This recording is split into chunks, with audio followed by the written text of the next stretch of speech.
제가 요즘에 축구 할 때는요, 이렇게 유럽 티어표를 나누고 시작을 한다. 몇 번 말씀드리고 있는데, 총 4단계로 나눴습니다. 유럽의 강팀들은 A조에 모아놓고, B티어는 그 다음이다. 뭐 C티어, D티어 이렇게 있는데, 말 그대로 D티어는 유럽의 최약체 수준이라고 보면 될 것 같고요. 유럽이 네이션스 리그를 A, B, C, D로 나누기 때문에 좀 비슷하게 해봤습니다.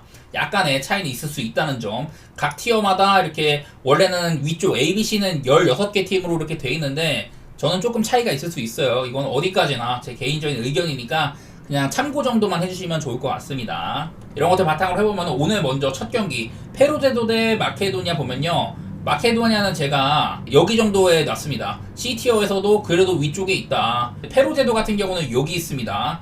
나름대로 페루제도가 그렇게 막 좋아 보지는 않는다. 지금 그나마 이제 유럽 최약체 중에서는 몰도바, 리투아니아, 아제르바이잔이 C티어로 갈 정도로 유의미한 차이로 앞서고 있다고 봤고, D티어에서는 뭐 이런 순서대로 본다는 건데, 여러 번 말씀드렸지만 이게 층별로 또 차이가 있어요. 왼쪽 팀이 강한 거라고 했었고, 페루제도는 여기쯤에 위치를 해 있는데, 페루제도나 몰타, 키프로스까지 얘네들이 원래는 좀 한 군데 이렇게 몰리는 애들이긴 한데, 어쨌든 오늘 마케도니아나 페루제도는 조금의 차이는 있다는 점, 이런 것들 살피고 있고요. 제가 주목하는 점도 이런 겁니다. 페루제도가 이번에 리그 C까지 올라가긴 했어. 상대 전적 같은 것도 보면 2023년 한번 이렇게 페루제도가 패한 적이 있긴 한데, 아무래도 마케도니아가 그 유로 2020에서는 본선까지 가고 2022년 월드컵은 플레이오프까지 가가지고 운이 많이 따르긴 했어도 이탈리아를 꺾기까지 했잖아요. 최종 플레이오프까지 갔었는데, 그냥 뭐 유의미하게 팀 이름값이라든지 마케도니아가 조금 더 위급 레벨은 맞아요. 옛날에 뭐 고란 판데프라든지 지금도 골키퍼 드미트리 예프스키, 엘마스, 바르디 꽤나 이제 코어급은 있는 편이긴 해요. 반면에 뭐 페루제도는 솔직히 저도 누가 있는지도 모를 정도로 뭐 그런 팀들인데, 근데 이제 보이는 거는 이런 거가 있을 것 같습니다. 유로 예선에서 보면은 먼저 이제 페루제도, 오늘 홈팀인 페루제도는 2무 6패 정도. 사실 여기 팀들 보면은 몰도바, 폴란드, 체코, 알바니아 이런 애들이기 때문에 그렇게 막 어려운 팀들까지는 아니었어요. 유럽에서도 손꼽히는 강자가 있는 조는 아니었어가지고 페루제도가 2무승부 정도로 거두긴 했는데, 이제 알바니아나 몰도바랑 비겼다. 전부 다 원정이었는데도 비겼다는 점들, 이런 점들은 볼만한 것 같아요. 그러니까 가끔 페루제도가 좀 상위 레벨 팀들, 걔네들을 가끔씩 이렇게 좀 비겨줄 때는 있다. 이 정도로만 참고하시면 좋을 것 같고, 생각보다 실점도 많이 없었습니다. 반면에 이제 마케도니아는 이번 유로에서는 그렇게 뭐 눈에 띄지 못했습니다. 보시다시피 뭐 잉글랜드, 이탈리아 이런 팀들이 있다 보니까 기는 별로 못 폈는데, 어쨌든 2승 2무 4패 정도면은 충분히 잘한 셈이에요. 뭐 2승 전부 다 이제 몰타 상대로 쉬운 팀 상대로 해서 그렇지, 나름대로 뭐 무승부도 조금 있습니다. 잉글랜드랑 이탈리아랑 홈에서 비기는 이런 모습들도 보여줬기 때문에, 그래도 역시나 이런 체급 차이 같은 것들을 생각하면은 아무래도 마케도니아를 높이 보는 게 맞을 것 같아요. 그리고 저는 이 경기는 뭐 무승부라든지 마케도니아 해무 둘 중에 선택을 해야 되는데 어렵기는 한데, 마케도니아가 이기는 그림이 맞지 않나. 근데 원정이라는 점, 이런 것들이 거슬려가지고 좀 그 정도만 생각을 해봤습니다. 뭐 일반승 배당도 좋은데 욕심 안 부리실 분들은 마케도니아 일반승 정도 보셔도 나쁘진 않을 것 같아요. 조지아 대 체코 경기인데요, 둘 다 일단은 저는 B티어에 놨습니다. 조지아가 이번 대회에서 보여준 게 눈부셔가지고 여기까지 위치를 했는데, 솔직히 맞는지는 잘 모르겠어요. 원래도 좀 이제 공격 쪽에 조금 더 약간 좀 경쟁력이 있는 팀이라고 할 수가 있는데, 근데 이제 체코는 제가 한 단계 내려놨던 거는, 얘네들이 왜냐면 둘 다 같은 조였었거든요, 유로에서. 좀 이제 첫 경기 출발이 체코는 안 좋았고 조지아가 아마 무승부를 거뒀었나? 그래서 조지아가 조금 더 편한 건 있었다. 어쨌든 그 이제 같은 경기에서 두 팀이 비겼습니다. 조지아의 이제 좀 뭐랄까 좀 뽀록이라고 해야 되나, 이게 핸드볼 때문에 페널티킥 얻어낸 걸로 기억을 하는데, 미카우타드의 선제골이 있었고 이후에 쉬크의 골로 체코가 따라가긴 했지만은 쉬크의 부상도 있었고요. 어쨌든 비겼습니다. 그 경기에서는 이게 윌리 사뇰 감독, 조지아의 윌리 사뇰이 역습팀의 색깔 이런 것들을 잘 입힌 걸로 보입니다. 이번 유로를 보신 분들은 와, 조지아 게임 재밌게 한다, 이런 것들 많이 느끼셨을 것 같아요. 저는 그래도 이제 볼만한 점은 조지아가 조금 더 나았다고 생각을 하는데, 체코가 아까 말했던 이제 뭐 쉬크라든지, 그리고 중원에도 이제 뭐 알만한 수책이라든지 여러 괜찮은 선수들이 몇 명 있어요. 코어급들은 있는데 전반적으로 체코가 느릿느릿하기도 하고 압박이 좀 저는 모자라고요. 이게 좀 강팀한테 잘 비빈다거나 약체를 그냥 확 두들겨 패는 이런 모습들이 좀 뭐랄까 못 미친다고 봤거든요. 이 경기는 저는 뭐 언더라든지 무승부, 조지아의 프렌, 이런 그런 느낌으로 보려고 합니다. 체코가 원정이기도 하고 조지아가 이번 유로에서 보여준 것들을 결코 무시할 수는 없을 것 같아가지고 그런 식으로 봤던 것 같네요.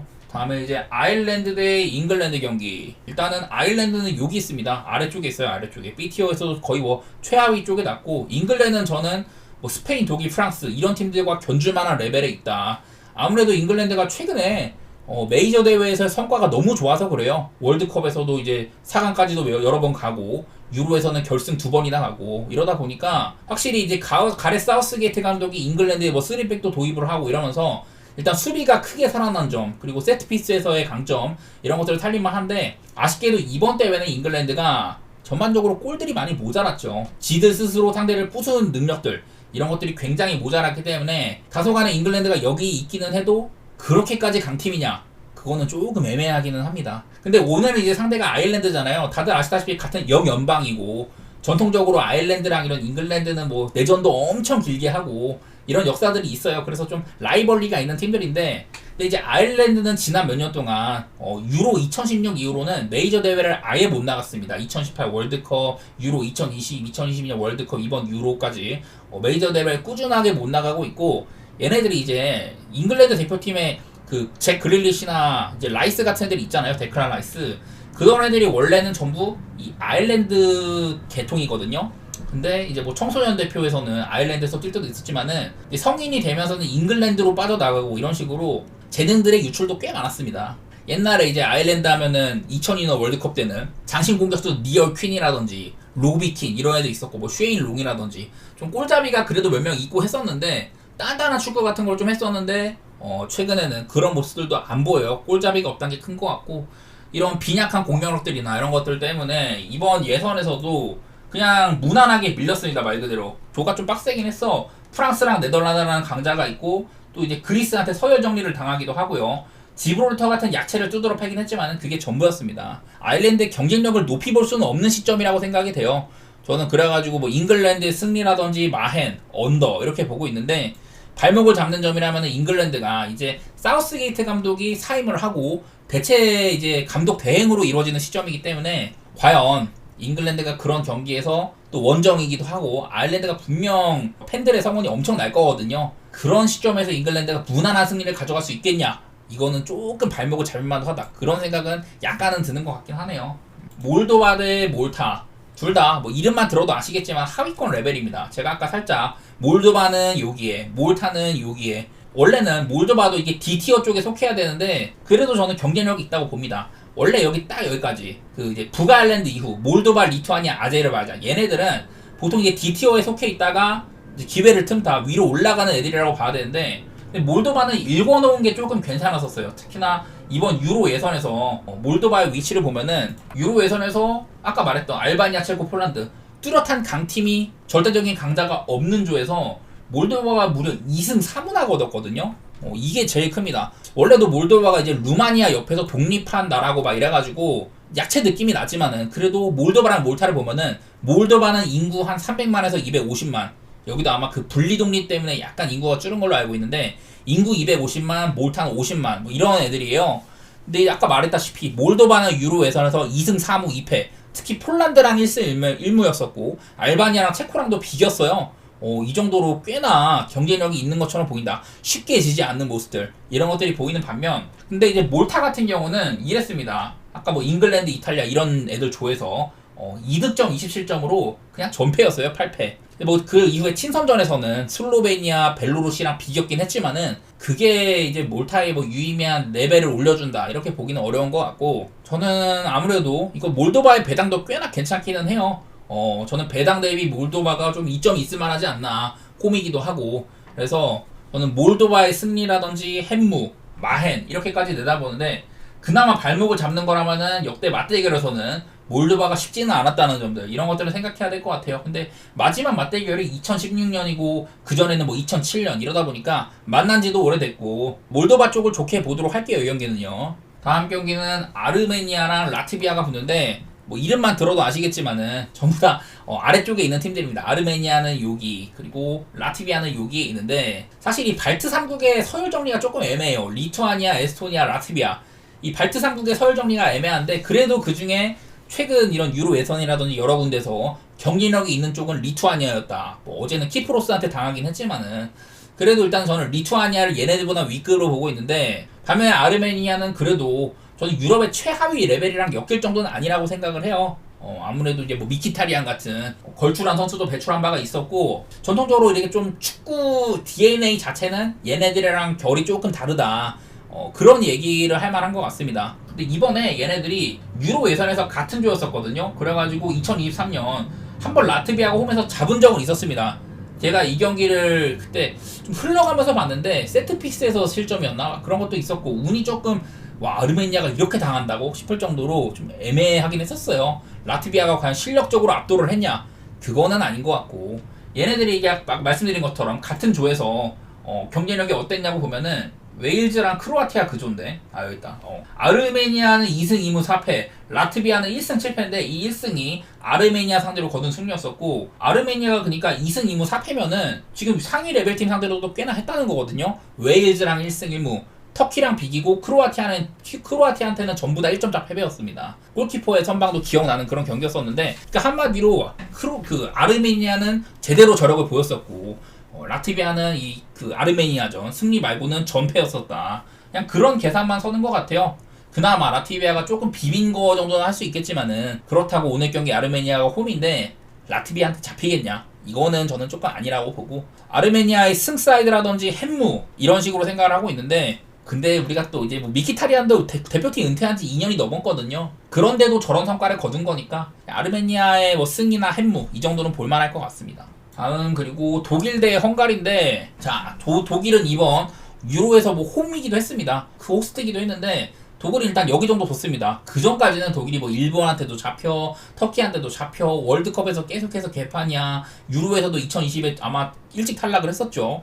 그랬는데 이번 대회에서는 플로리안 비르츠라든지 아니면 이제 무시알라 이런 새로운 엔진을 이렇게 입히면서 새 판을 짠 게 증명을 제대로 했습니다. 독일이 경기력이 되게 좋았었죠. 아쉽게도 스페인 만나가지고 연장에서 패배하고 이러긴 했는데, 그래도 확실히 독일은 달라진 거를 보여줬던 것 같고, 다시금 유럽의 강자로서 이렇게 좀 경쟁력이 있는 모습이지 않았나. 스코틀랜드를 개막전에서 두드러 팬 것도 그랬었고요. 독일은 일단은 저는 좋게 보는데, 문제는 이제 헝가리가 얘네들이 이제 막 그 네이션스리그 A에 올라온 지 꽤 됐거든요. 지금도 A이기도 하고, 그때 유로 2020에서 독일 상대로 무승부를 거두기로 했습니다. 2대2였었고, 그 다음에 이제 네이션스리그에서도 헝가리가 한번 독일을 잡은 바가 있었어요. 역대 맞대결상으로는 헝가리가 독일 상대로 꽤나 재미를 봤었다. 이런 것들도 말씀을 살짝 드리면은, 여기 있는 유로 2021년 6월달 이때 유로에서는 헝가리가 비겼었고요. 그 다음에 네이션스리그에서 한번 비기고 원정에서 승리까지 하고 이랬었는데, 이번 유로 본선에서는 독일이 2대0으로 이겼었죠. 이 경기도 사실 헝가리가 뭐 소보슬라이의 이런 뭐 슈팅 타격이라든지 공중전이라든지 꽤나 경쟁력이 없지는 않았는데, 확실히 독일이 더 좋은 축구를 하더라. 그리고 헝가리도 이제 그때 당시에 잘 나갔었던 뭐 살라이라든지 이런 애들 은퇴를 하기도 하고, 그때보단 저는 이제 비교적 헝가리는 약간 물이 빠진 느낌이지 않나. 수비도 조금 얇아지기도 하고, 지금 계속해서 유로 2020 이후에 네이션스리그 A에 계속 잔류를 한다든지 유로 연속 진출, 그렇게 좋은 모습이 있기는 한데, 근데 이제 그때 한창 잘 나갈 때보다는 조금 동력이 떨어져 보이기는 해요. 그래갖고 뭐 홈이기도 하고, 저는 독일의 승리 최대 마행까지 보기는 볼 텐데 배당 메리트는 그렇게는 없는 것 같고 애매하긴 합니다, 이것도요. 다음 이제 네덜란드 대 보스니아. 자, 네덜란드는 저는 일단 여기에 배치를 했습니다. 지난 몇 년 동안 네덜란드가 로벤 은퇴 이후로는 사실 메이저 대회에서의 경쟁력이 많이 떨어져 보였었어요. 그냥 우승 후보랑은 약간 거리가 있고 이랬는데, 그래도 뭐 월드컵에서 뚝배기로 아르헨티나를 끝까지 괴롭히기도 하고, 이번에도 4강까지 갔으면은 그래도 결이 있는 거기는 해요. 물론 이제 저는 비교적 좀 강팀들이 많이 부진해가지고 네덜란드가 약간 어부지리 느낌은 있는데, 그래도 공격력만큼은 화끈했었고, 이번 대회에서는 이제 가포 같은 애들이 되게 잘했었죠. 이게 네덜란드가 뭐 대용이라든지 쿠프메이너스라든지 좀 구성상으로도 좀 약간 결격 사유가 있는데도 그 정도로 한 거였었거든요.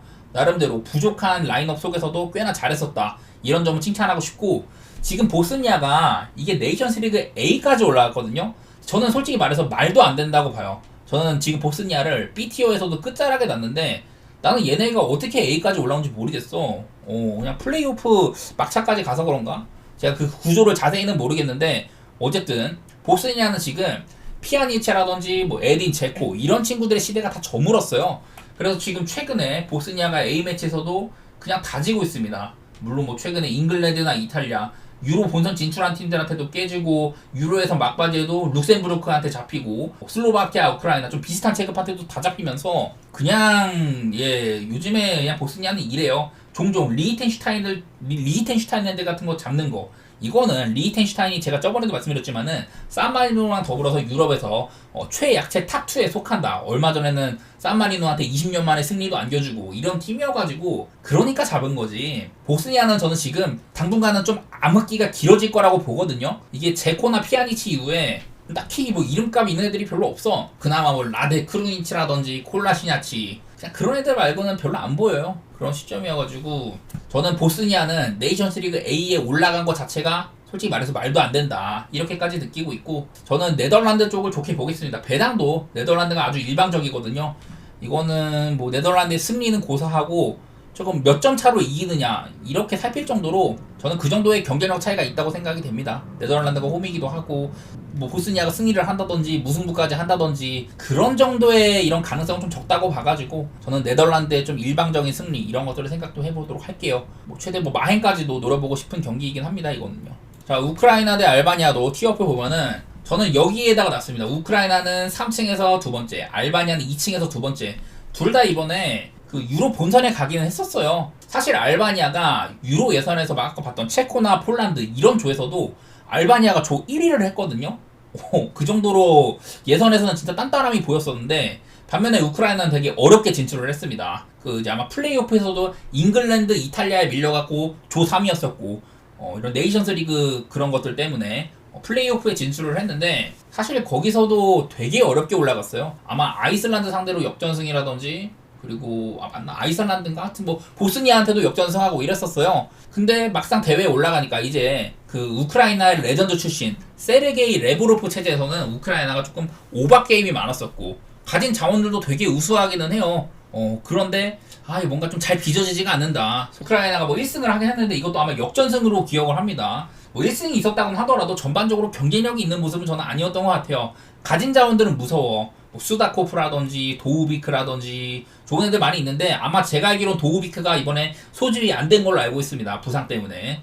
뭐 우리가 아는 무드리크 같은 이렇게 좀 뭔가 해줄 수 있는 애들이 있기는 한데 저는 비교적 이런 조직력은 좀 부족하다고 보고 있고요. 그리고 뭐 알바니아는 아까 제가 이런 그 중원의 단단함 때문에 조별리그에서 1위를 하고 유로 본선까지 직행을 했다 이랬었는데 아슬라니, 바이람이, 라마다니 이런 단단한 중원이 있는데요. 근데 공격이 조금 부재지 공격이 부진한 건 아쉽고 첼시에서 뛰었던 뭐 브로야 같은 애들 이런 애들이 있는데 유로 본선에서는 아무것도 못했었어요. 그러니까 본선에서는 둘 다 실망스러웠는데 우크라이나는 수비가 모자랐고 알바니아는 공격 쪽이 모자랐다. 이런 것들이 두 팀의 차이점이라고 할 수가 있는데요. 얘네들이 역사상 맞대결 같은 것도 보면은 우크라이나가 일단 이렇게 많이 이겼습니다. 역대 맞대결 같은 것도 보면은 우크라이나가 한 번도 지지는 않았었어요. 그래서 뭐 우크라이나를 조금 좋게 볼 수도 있어. 최근에도 뭐 2018년, 2016년 이때가 마지막이긴 해도 우크라이나가 보시다시피 5승 1무로 절대적인 강세이긴 하다. 그리고 오늘 또 뭐 우크라이나 홈으로 나와 있긴 한데 이게 지금 전쟁 이후에는 우크라이나가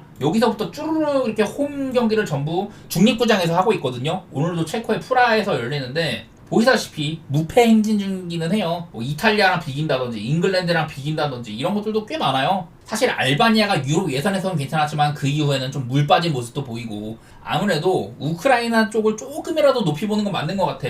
이런 상대전적의 우세도 좀 포함을 해가지고. 근데 뭐 그렇다고 저는 우크라이나를 좋게 보지는 않고요. 우크라이나의 뭐 햄무라든지 무승부도 충분히 가능한 결과라고 생각을 하고 있긴 합니다. 그리스 대 핀란드 얘기를 좀 해보면요. 일단 그리스는 전 여기에 배치를 했습니다. 이번에 본선은 못 갔지만은 예선에서는 뭐 나름대로 괜찮았어. 특히 뭐 프랑스나 네덜란드 이런 팀들하고도 꽤 잘 싸웠거든요. 이런 억가가 조금 있긴 했다. 포에트위아에서 그리스가 지금 딱히 옛날에 비해서는 스타 플레이어도 없고 그다음 뭐 파블리디스라든지 그렇다고 막 스타 플레이어가 있는 것도 아니잖아요. 우리가 알만한 건 그냥 리버풀의 치미카스 정도? 이런 애들밖에 없는데도 생각보다 조직력도 좋고 이 아일랜드를 상대를 했을 때 이 만들어 나가는 움직임 같은 것들이 저는 괜찮게 봤었습니다. 그런 것들은 보이는데 글쎄 뭐 일단 대회에 못 나간 게 크죠. 조지아한테 발목을 잡혔다는 점들 이런 것들 때문에 원래는 저는 생각보다 높이 봤는데 본선에 못 가가지고 여기에 배치를 했고요. 그리고 오늘 상대하는 핀란드 같은 경우는 저는 여기에 있습니다. 그냥 뭐 이런 북유럽 아이슬란드나 핀란드, 노르웨이 글쎄 핀란드도 아마 유로 2020이었나? 그때 본선에 가긴 했는데요. 그 이후로는 그냥 좀 무색무취라는 느낌이 많이 있는 것 같아요. 별로 많이 볼 거는 없는데 그냥 뭐 상대 전적 같은 것들도 다 옛날이기도 하고 좀 많이 만났습니다. 2018년이나 2019년 네이션스 리그라든지 유로 예선 여러 번 만나긴 했는데 보통은 홈팀이 간당간당한 승리 이런 것들이 많았던 편이기도 하고 이것도 저는 그리스를 조금이나마 좋게 보지만은 그리스가 감독도 이제 바뀌어가지고 포예치절의 그런 좀 인상 깊은 경기력이 나올지도 모르겠다. 애매해가지고 뭐 그리스의 승을 보긴 하는데요. 솔직히 배당도 맛도 없고 뭐 엄청 좋게 볼 만한 경기는 아닌 것 같기는 하네요.